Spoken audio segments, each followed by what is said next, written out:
So back to my divine feminine mask. Planet masculine, planet feminine. What's up? Welcome back to my channel. This is Eccentric RockStar'Seed, and I'm going to continue what I didn't get to say in my other video.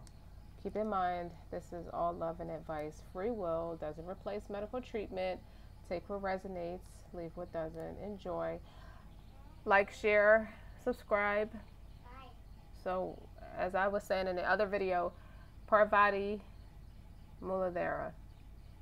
When asked, do you love her? Those two cards came up. So yeah, I'll show you. Parvati was in love with the unattainable Shiva. This is about healing root chakra. Mental clarity. That's what the Nine of Swords and the Ace of Swords came out for. Nine of Swords. Ace of Swords.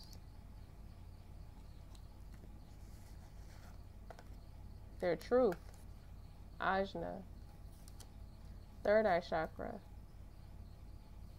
Dhyana.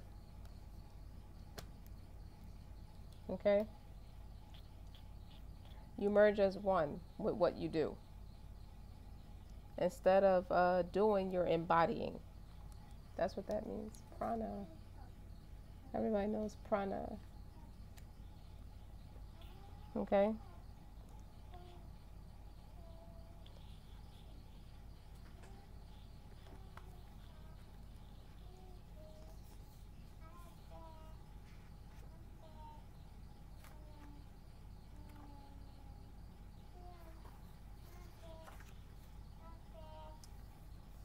Flexible and creative. You're at the stage now where energy flows easily throughout your body and you're at one with your divine consciousness. You dance through life with fluid movement and your energy extends out of your body, felt by those surrounding you. So that's how y'all feel. Y'all emerged with each other. So like how I explained the things that you do, like if a dancer dances, embodies the dance. A fighter embodies the fight, so to speak. You two are being called to continue to breathe into the light that exists within you. This is your connection to the Most High, pranic energy. It's about that subtle essence of vital life, life force, and breath. Every time you inhale, exhale, every time you hear me breathe, so to speak, that's what that means. You two have embodied each other. Y'all called to become one with each other. Hence your twin flame, your root chakra. Let's talk about this root chakra for a second. Now y'all had to heal your personal life, to heal all of those that came before you and all that'll come after you. Ancestral hardships consist like such as poverty, immigration, war, slavery, or abuse. You know, y'all set a path for a new way of being for all of your ancestors to come. Y'all did a lot of work and y'all anchor each other deeply within. It is only when you heal the root that the tree can grow. So y'all are healing yourself to grow with each other, to become one with each other. You know, you're at a point where y'all are arriving in a place where y'all are super grounded in life. Your ideal home is in the process of manifestation, and you're setting roots where you are.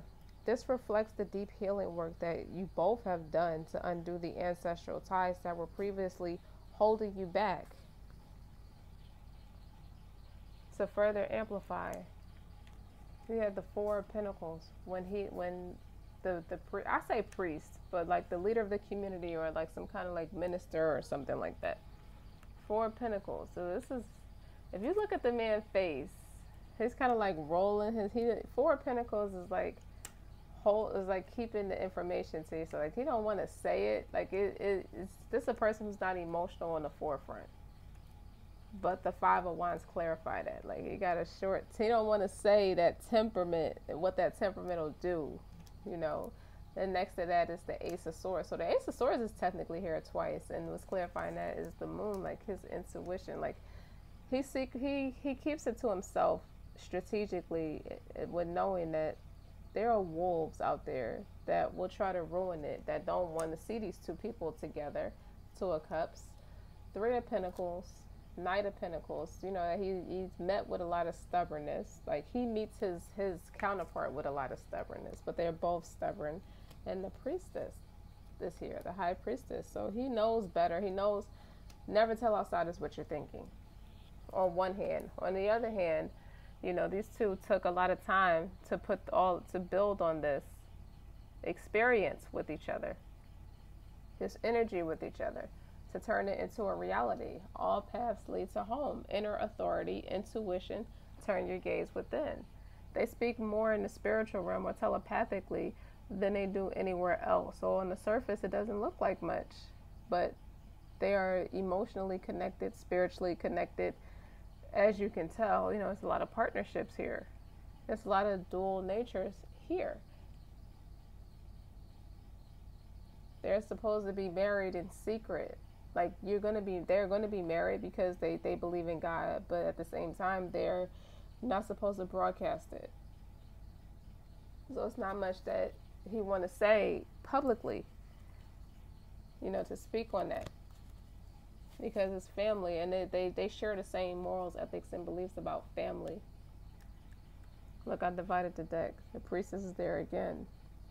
They're both priest and priestess. The priest and the priestess. Oh, that would be good to name it that. So, as I was saying, they're going to share their story. They're not going to confirm nor deny that they're legally bound to each other, but they're married spiritually already. So what that means is they're going to bring the spiritual into the physical. But they have to protect it, you know, out of sincere business savvy, common sense. And it's not like a backdoor marriage. I don't mean it in a negative sense like that, but they're going to be business up front. So you're not going to get to see too much of their personal life. Is going to be kept very private. Heavy emphasis on privacy and secrecy to nurture the secrecy and protect it. Oh, that's so fire.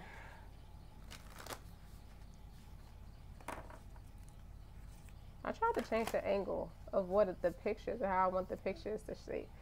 To look, because my vision board is so dope. Like, I created a space to do my readings, to channel my readings, and they're super dope. I call these two people my vintage couple, because that's my favorite. They're my favorite, some of my favorite people ever. I may even write a book about them because I think they're dope individually, and I think they're dope together. They work well with each other.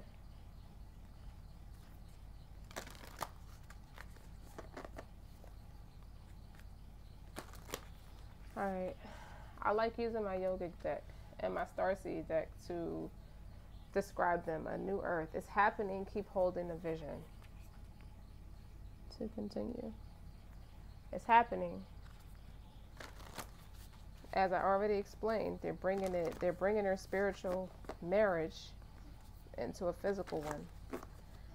As it was explaining, like their house, that they're manifesting their house, I see old Spanish style, Mediterranean style. These guys are super charismatic and detail oriented. They are heaven on earth, is what I'm hearing. Them as people are heaven on earth. Well, they're earth angels, both of them. Which would only make sense. They're twins. Earth School, life's lessons, soul growth, study, higher learning. These two gave each other an education more valuable than the education they both paid for to get ahead in the earthly realm.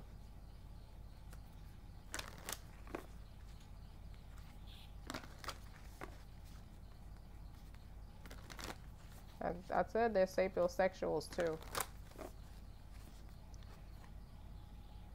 You've got love. Codependencies and boundaries. It took for them to build a friendship, that Hadarian energy. Let me further clarify the Hadarian part.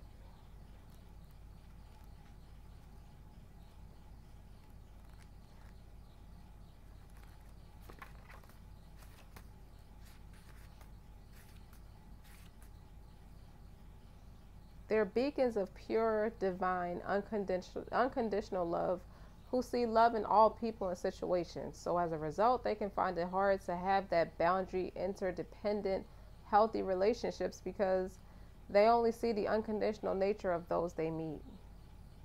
So they're the lovers of the cosmos. They dive in super fast. They're here to learn how to love while in a separate body. So to learn self-love first and then establish healthy relationships with others. Like I said about these two, they're not designed for normal relationships or what's considered a normal relationship. That's not them. That's why their setup is eccentric like that. And so they're called to remember that the love they seek, is already within them.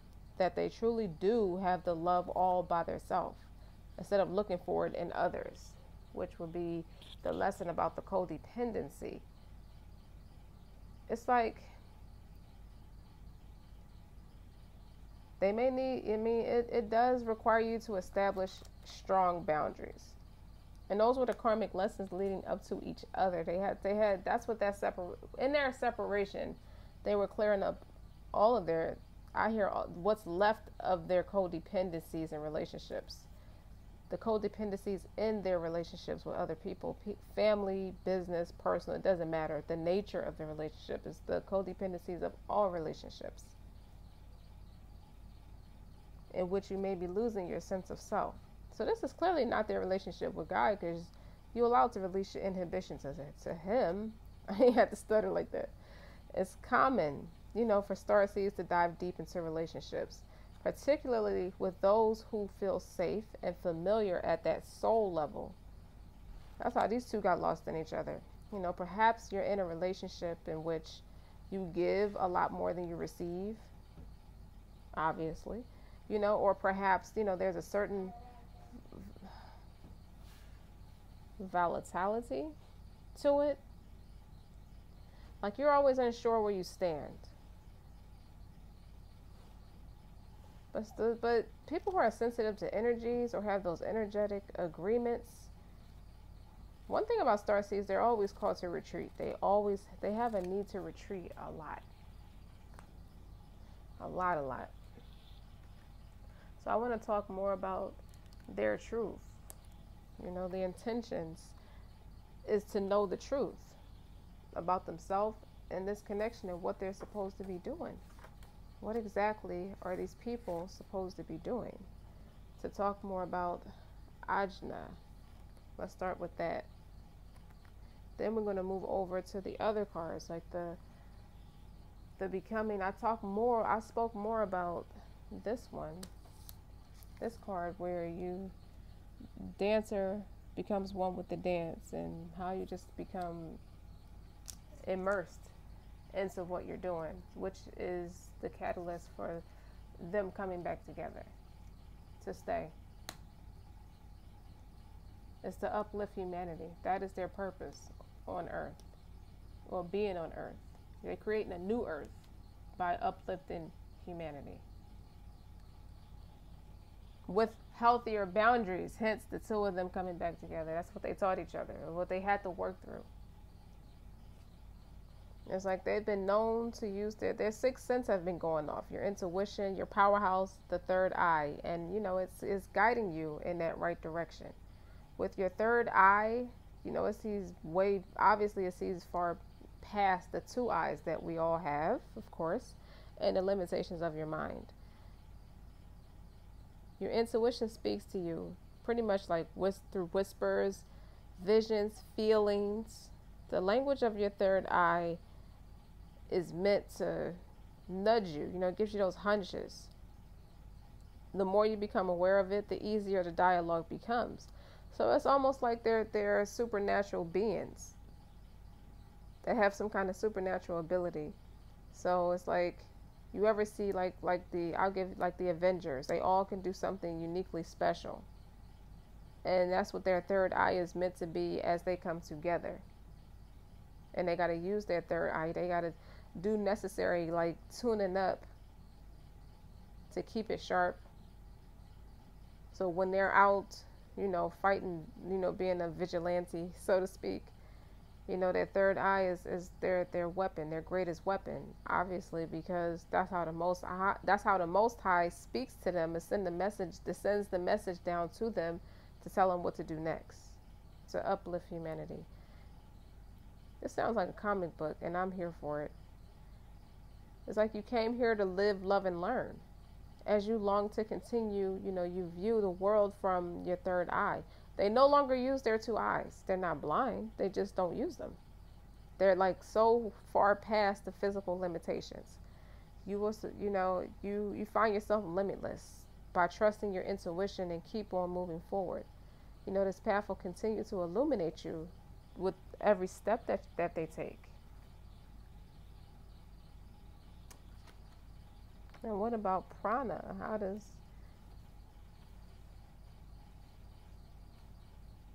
y'all continue to breathe into the light that exists within you? You know, when you're prana full, you're beaming with vital life force, obviously. Energy flows easily through your body, and you're at one with your consciousness.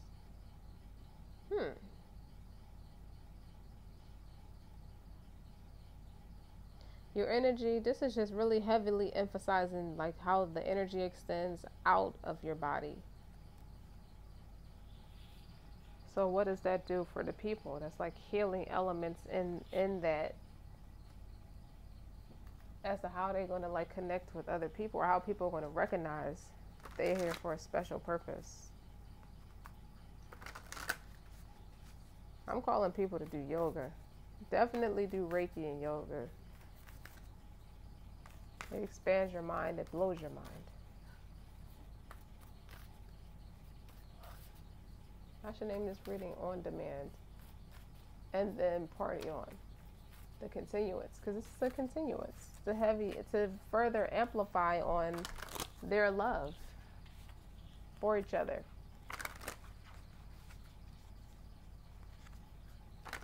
No, wait. Hold up. I gotta get the other deck. As you know, that's what this is about. Like the illustrations on these cards are very detailed. They're very deep. Like they go within other astrological realms. That's what it feels like to me.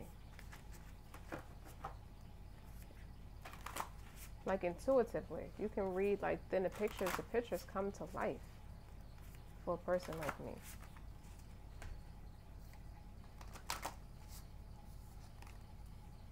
Friendship, support, fun, unity, play. I told you their friendship is what got them to this point. That's how they realize who they are and what they're supposed to be doing.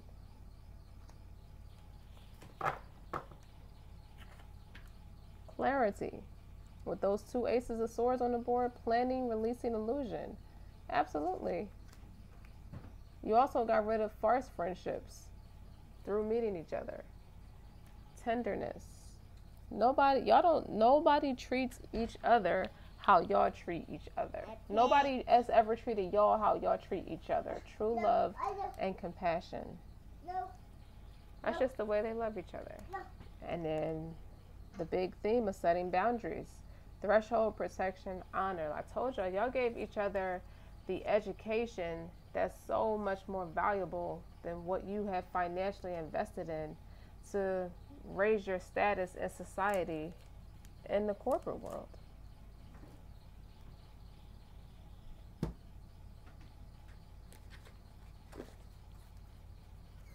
So as I was already shuffling, my deck, my yogic deck.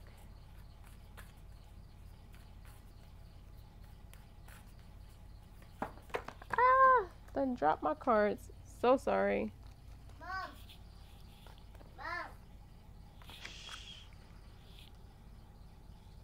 had enough.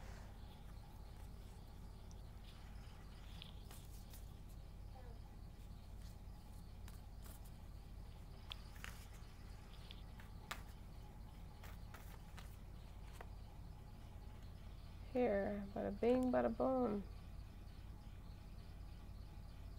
Sahasra. Kylie. This bread mitzvah beast. Satya.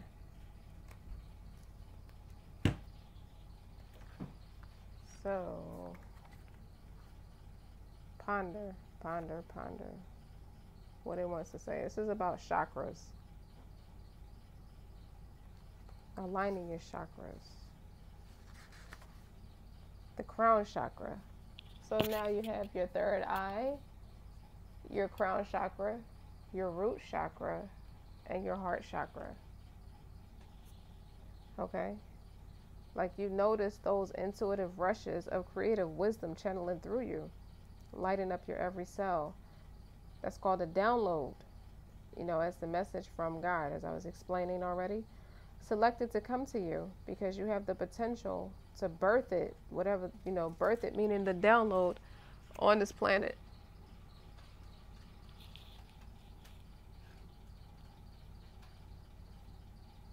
So this is really talking about you two walking in nature, singing and writing, all the things that you immerse in to keep your crown chakra. It has opened up your crown chakra, and it actually is like the vitamins to keep your supernatural senses pure, to keep them strong.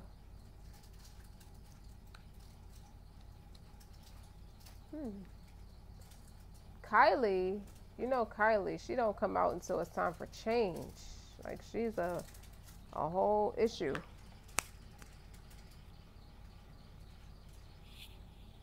She's about destruction, disillusion, and ecstasy. You know, that's a time of radical rebirth. You know, she's fierce, untamed.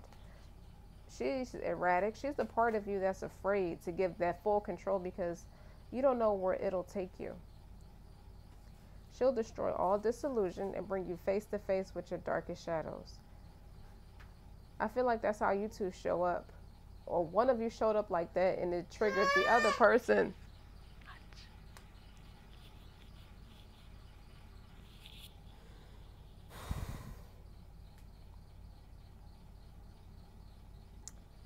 She basically demolishes the ego that creates the boundary between you and your higher self. You know, she's that ecstasy experienced in your orgasms. Yeah, I hear y'all climax quite frequently. Meditation, bold self-expression, even childbirth. That's when she comes out. Like she comes to you at a time of deep liberation. The time that y'all together, where y'all at now, and deep, you know, just stepping into the truest form of yourself.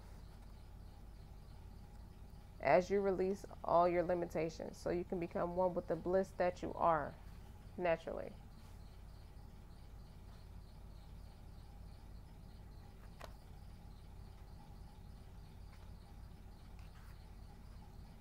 And then again, lastly, it's about your truthfulness. As you move towards your, like you find your way into your truth, peeling off all the layers of authenticity, you know, that's been placed on you by the societal conditioning. You know, that you're at the point where you're shedding it. You're finally feeling truths, bare skin. You know, as you finally you're coming home to yourself, which is your North Node. It has been dormant, I guess it's been dormant inside of you, you know, through societal conditioning, obviously. You know, begging to be awakened. You know, this is a process of understanding, unlearning, and evolving. You're basically two awakened people, or an awakened person, you know, continue to step into this, it's like a paradigm of truth. As you get rid of all your false beliefs, your narratives, and your truths, so you can, you know, find your way into your true self.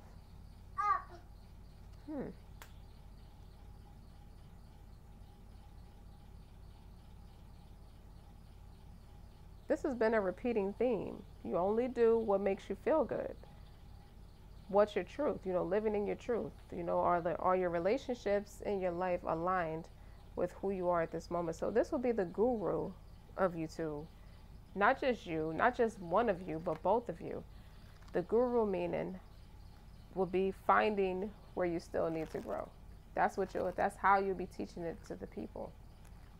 That's a repeating theme as well. So that's for anybody who like didn't understand, who don't understand, like, okay, I have all these abilities and I have this purpose, but how am I supposed to use them? And that's going to be how these two are, or that's the creative way of using them. Teaching, you're going to have curriculums. I hear you're going to have online courses. That'll be cool. Public speaking, public engagements, prior engagements. That sounds like I guess to some that's kind of boring, but that's only if you're shy. Like, these people live in the spotlight. That's their natural aura. That's what they're accustomed to doing because they're natural teachers. They're teachers in spirit. And they're going to do it together. Okay. We're going to stop here. Water your garden. Don't forget to water your garden. Take care of your body. Rest. And trust the timing. You know, time is not running out. So if you're not at the space yet, trust the timing. It's not running out. It's going to work out. It's all still happening. It's all part of the process. Okay? So we're going to give these two a break at the moment. Until next time. Don't forget to like, share, and subscribe. Okay.